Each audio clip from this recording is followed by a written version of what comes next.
Hello students and parents.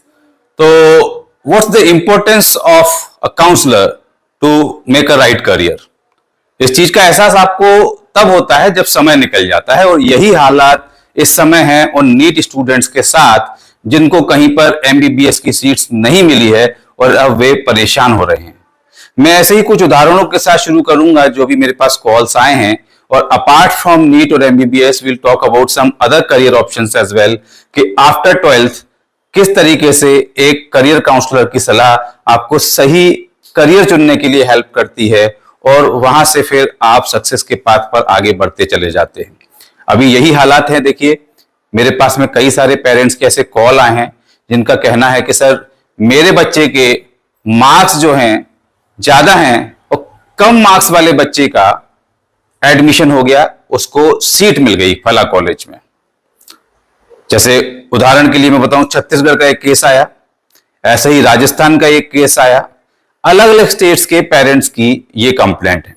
मैंने उनको ये बोला कि ऐसा क्यों हुआ है, क्या आप जानते हैं? तो देखिए, सबसे बड़े आश्चर्य की बात यह है कि उनको यह भी पता है कि उन्होंने गलती क्या की है। जो कॉलेज उनको कम मार्क्स पर मिल सकता था, उनके रैंकिंग के अकॉर्डिंग जो कॉलेजेस उनको मिल सकते थे, कुछ पेरेंट्स ने वो चॉइस फिलिंग में फिल ही नहीं किए, उन्होंने टॉप कॉलेजेस फिल किए। ये छोटी सी गलती अब उनके लिए कितना बड़ा नुकसान है।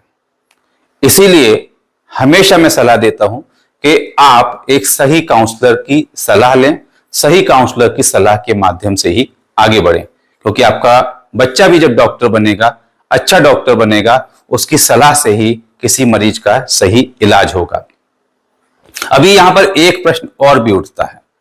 ऐसे भी कई केसेस मेरे पास आ रहे हैं जो 3 या 4 ड्रॉप बच्चे दे चुके हैं, और 4 ड्रॉप के बाद भी ऐसे स्टूडेंट्स भी हैं जो 300 मार्क्स के आंकड़े को भी नहीं छू पाए हैं। तो बड़ा सवाल ये उठता है कि क्या ऐसे स्टूडेंट्स को आगे फिर से नीट की तैयारी करनी चाहिए? कर सकते हैं, काउंसलर के पास जाएं, देखें आपके अंदर क्या कमी आ रही है। आप जिस कोचिंग पे पढ़ रहे हैं, क्या आपको वो सही गाइडेंस दे रहे हैं? ऐसा तो नहीं कि केवल फीस लेने के लिए वो कह रहे हैं बेटा एक और ड्रॉप दे लो, क्योंकि उनको तो 1 लाख 1.5 लाख फीस मिलने वाली है। कहीं ऐसा तो नहीं कि आपके लिए कुछ और करियर ऑप्शन हो जो आपके अकॉर्डिंग हो, आपकी जो योग्यताएं हैं उसके में फिट हो रहा हो। शायद आप नीट के लिए, नीट के सिलेबस को समझ ही नहीं पा रहे, उसके लिए बने ही नहीं हैं। तो ऐसे कई सारे बायो स्टूडेंट्स खासकर ध्यान दें, ऐसे कई सारे और भी करियर ऑप्शंस हैं जिसमें आप जा सकते हैं। वहां पर भी आपको जरूरत है एक सही करियर काउंसलर की, क्योंकि जैसा मैं फिर से बोलूं, a right counsellor can take you to a right career. ये बहुत जरूरी है।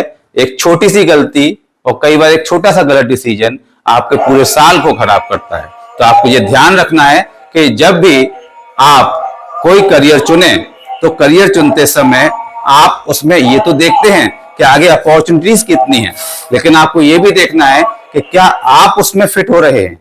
यदि आप उसमें फिट नहीं हो रहे हैं तो आप वो करियर चुने जो आपके लिए बना हो, जो आपके योग्यताओं के अनुसार हो। एक ऐसे जब फोन आते हैं, ऐसे जब पेरेंट्स आते हैं, तो बड़ा दुख होता है कि एक छोटी सी गलती की वजह से उनका पूरा साल खराब हो रहा है। तो चाहे आप नीट स्टूडेंट हो, चाहे 12th पास आउट हो, चाहे after graduation if you are planning to go abroad for higher education for PG, so which country is better for you, which college is better for you, you should take the right suggestion from an expert counselor. ये बहुत जरूरी है, क्योंकि देखिए expert guidance जब आपको मिलता है तो आपके लिए वही चीजें आसान हो जाती हैं। इस बार क्या हुआ, स्कोर बहुत हाई चला गया। जो पेरेंट्स ने देखा कि मेरे बच्चे के तो 620, 625, 630 नंबर आ गए, या जो और नीचे कॉलेज लेना चाहते थे उनको पता था कि ये नंबर पिछली बार 500 पे मिल गया, इस बार 550 आ गए, तो वो रिलैक्स हो गए कि हमें कुछ नहीं करना है, पढ़ेंगे और कॉलेज फिल करेंगे और मिल ही जाएगा। उत्तर प्रदेश में क्या हुआ, पहले राउंड में जो कट ऑफ गया, पेरेंट्स ने सोचा दूसरे में और कम जाएगा। मुझे बिल्कुल एक्सपेक्टेशंस थे कि ये कट ऑफ इस बार बहुत ऊपर जाने वाला है, और वही हुआ। आप देखिए कि सेकंड राउंड में अनएक्सपेक्टेड रूप से और ऊपर चला गया। तो ये सब चीजें जो है वो प्रॉपर एनालिसिस के बेस पर होता है। सीट्स कितनी बची हैं देखी जाती हैं, कितने स्टूडेंट्स और आ रहे हैं देखा जाता है। उस बेसिस पर ही एक्सपर्ट काउंसलर्स आपको सलाह देते हैं। आपसे वो अपना कुछ चार्जेस लेते हैं, लेकिन वो उनका छोटा सा एक जरा सा अमाउंट जो होता है वो यदि आप पे करते हैं तो इससे आपका बहुत बड़ा जो पैसा बर्बाद हुआ वो भी बच जाता है और साथ में आपका साल खराब होने से बच जाता है। तो फिर से लास्ट में मैं यही कहूंगा कि if you are serious for your career, whether you want to be a doctor or if you want to go for any other career options, क्योंकि बायो में इसके अलावा भी कुछ करियर ऑप्शंस बहुत अच्छे हैं जहां आप जा सकते हैं और अपना अच्छा करियर बना सकते हैं। तो if you are serious for your career then take the suggestion of a right career counsellor. तो आप सभी को शुभकामनाएं, आपका बेहतरीन भविष्य बने, इसको मैं हमेशा प्रायोरिटी पर रखता हूं। और यदि ये वीडियो मेरा पसंद आए तो शेयर जरूर कीजिएगा, जिससे से ज्यादा लोगों तक ये मैसेज पहुंचे। और यदि आप में से कोई भी मेरी पेड काउंसलिंग सर्विस लेना चाहता है तो नीचे दिए नंबर पे मुझे कांटेक्ट कर सकता है। अगले इंटरेक्टिव वीडियो में फिर मिलते हैं, जब तक के लिए थैंक यू वेरी मच।